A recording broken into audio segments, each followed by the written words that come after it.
Ти ги гледаш Отзад напред.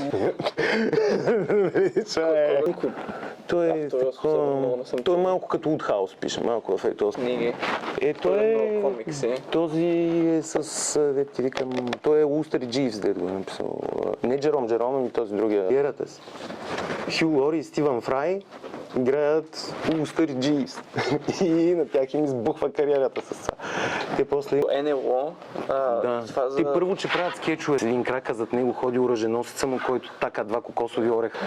Какво ще обърнем палачинката, ще е интересно. И просто блокира патроните и тя камерата върти около него. Беше много интересно заснето. Брутално. Така, какво ще снимаш за това чакане? Имам няколко идеи. Трябва да питам брат ми за... Един в друг.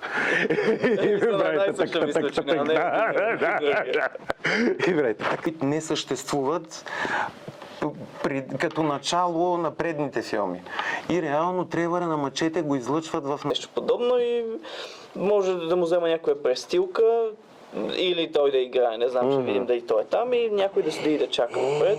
На мен ми трябва престилка. Ама не разказа. И той целият се развива в една мъгла.